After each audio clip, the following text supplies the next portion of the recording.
नमस्कार दोस्तों, मैं हूं कमलेश्वर सिंह और आप देख रहे हैं थर्ड आई बिहार न्यूज। आज आरा के ग्रैंड पंजाबी जायका रेस्टोरेंट में भोजपुर ईंट निर्माता संघ की अहम बैठक हुई, जिसमें आरा के सांसद माननीय सुदामा प्रसाद जी की गरिमामयी उपस्थिति रही।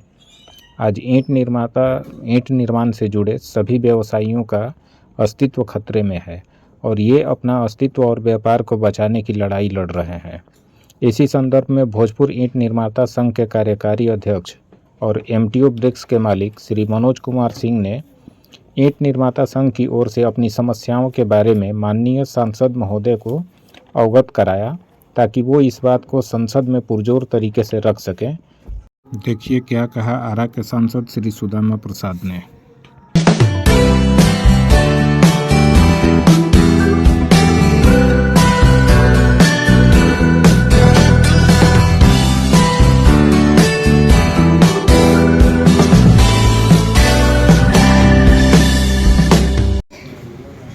संगठन के अध्यक्ष उमाशंकर भैया, व्यवसायी संघ भोजपुर के जिला अध्यक्ष टीके फर्नीचर के प्रोपराइटर साथी सुरेंद्र सिंह जी, राज्य के प्रवक्ता साथी मनोज सिंह जी, जिला के प्रवक्ता साथी चंदन जी, विनोद राय जी, सुरेश भैया यहाँ बैठे हैं। बहुत इनके भट्ठा पर हम लोग पानी पिए हैं।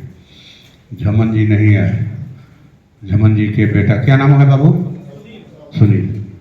साथी देवराज जी, अंकित जी, यहाँ जितने सभी लोग हैं, हमारे जिला सेक्रेटरी आए हैं, जिला के ऑफिस सेक्रेटरी साथी गुड्डू जी, सचिव आए हैं, निजी सचिव साथी चंदन जी, और यहाँ जितने साथी हैं सबको मैं प्रणाम करता हूँ, नमस्कार करता हूँ।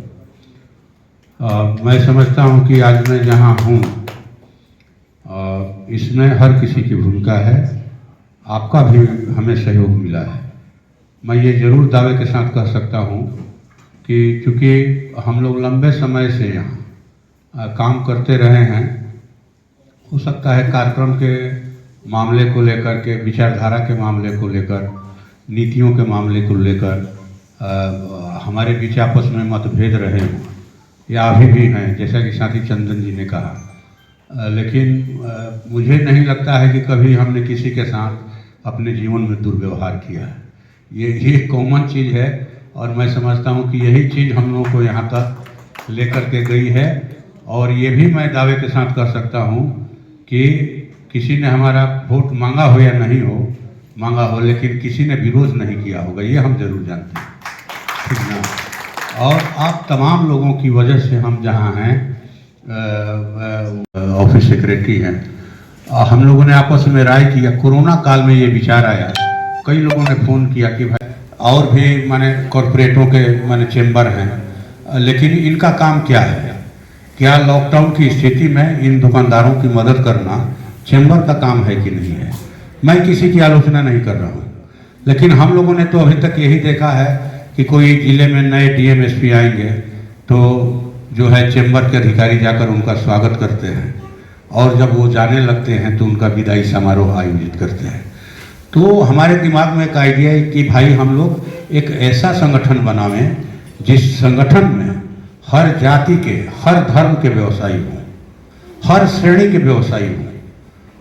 अगर कोई ईंट भट्ठा के मालिक हैं, अगर कोई होलसेलर हैं फर्नीचर के, या कोई दवा के होलसेलर हैं, तो हमारे संगठन में माने एक फुटपाथी दुकानदार भी रहेंगे।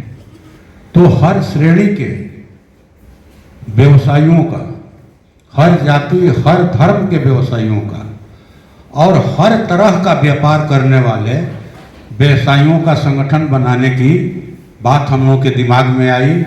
और ये हमारा संगठन एक परिवार की तरह है, एक परिवार की तरह है।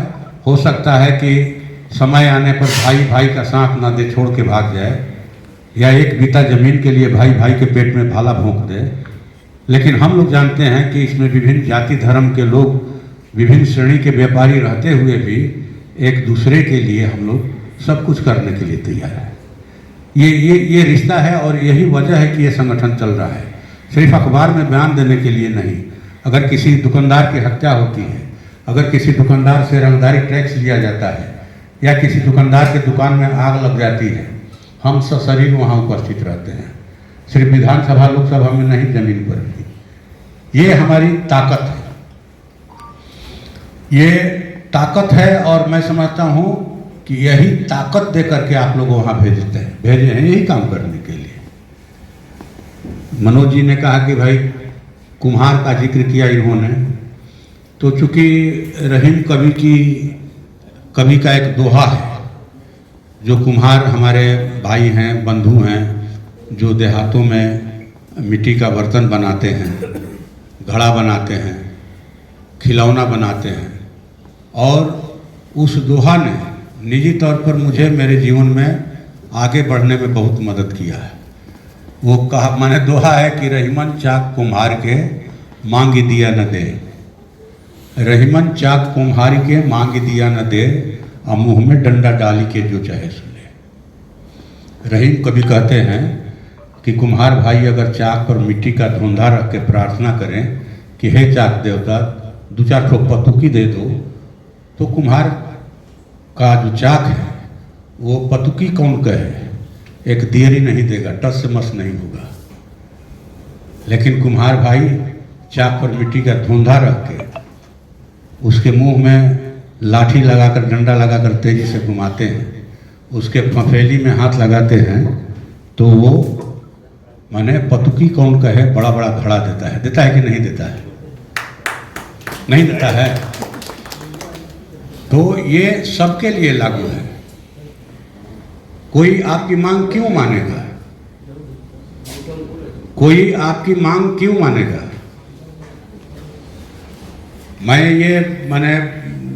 मैं अपने अनुमान से बोल रहा हूं। अभी साथियों ने कहा कि विचारधारा अलग है, ठीक ना? ठीक है, अलग है विचारधारा, लेकिन विचारधारा किस लिए? हम किसी पार्टी को वोट क्यों देते हैं? पार्टी को वोट किस लिए? हमारी रोजी रोटी में बरकत के लिए, हमारे बाल बच्चों के सुंदर भविष्य के लिए। हम जहां कारोबार कर रहे हैं वहां शांति और सुरक्षा के लिए। मैं समझता हूं कि ये मापदंड होना चाहिए आदमी को वोट देने का।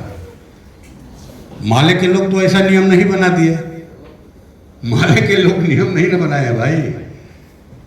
1 नेशन 1 इलेक्शन की बात हमारे मोदी जी कर रहे हैं, 1 नेशन 1 टैक्स की बात कर रहे हैं।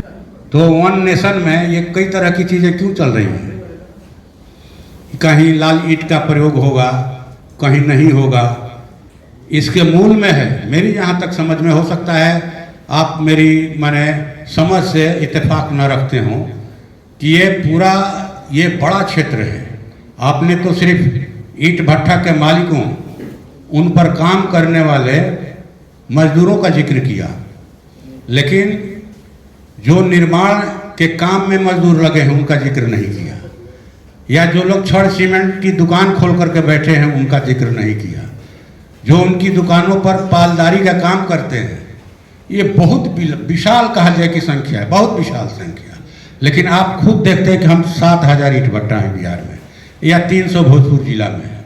तो थोड़ा दायरा बढ़ाया जाए इसका दायरा बढ़ाइए। माने वैसे तमाम लोगों को जो भवन निर्माण से जुड़े हुए हैं, सबको एक साथ करने का एक योजना बनाइए। और मैं समझता हूं कि एक ईंट भट्ठा संघ जो है, क्या नाम है पूरा? हाँ, भोजपुर ईंट निर्माता संघ, इसको जीवंत बनाया जाए। क्या आपने अपनी मांगों को लेकर जिलाधिकारी के यहाँ क्या कभी कोई धरना प्रदर्शन दिया? क्या कोई पर्चा निकाला आपने? हम तो नहीं देखे हैं अभी तक। अगर हुआ होगा तो हमको उपलब्ध कराइएगा। इतनी भारी तादाद, ये हमारी रसोईया बहनें हैं, रसोईया बहनों को 1200 रुपया मिलता था, वो लड़ करके 17,500 पर पहुंची हैं। 550 मैंने मान लीजिए कि लिया, बढ़ाया ना भाई, लड़ करके कुछ तो हासिल किया।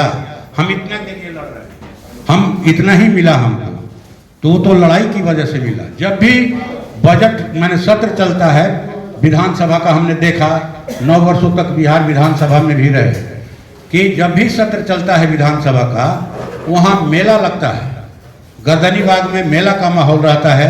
मेला में जैसे कोई मिठाई बेच रहा है, कोई बैर बेच रहा है, कोई जो है फोकचा बेच रहा है, कोई खेल तमाशा दिखा रहा है, उसी ढंग से विभिन्न संगठनों का आपको लेकर के हमेशा हर सत्र में हमने देखा, लेकिन कभी ईंट भट्ठा वाले साथियों को नहीं देखा हमने। ईंट भट्ठा देखिए, जब सदन चलता है, विधानसभा हो या लोकसभा, तो उस समय आप अगर अपनी मांग रखते हैं, हम कहते हैं कि 10 गो ईंट भट्ठादार जीतेंगे, हम पर्चा निकालेंगे, पूरे बिहार में पर्चा जाएगा, हम अपना ज्ञापन देंगे, वहाँ अधिकारी रहते हैं, सरकार तक हमारी मांग को पहुँचाएंगे।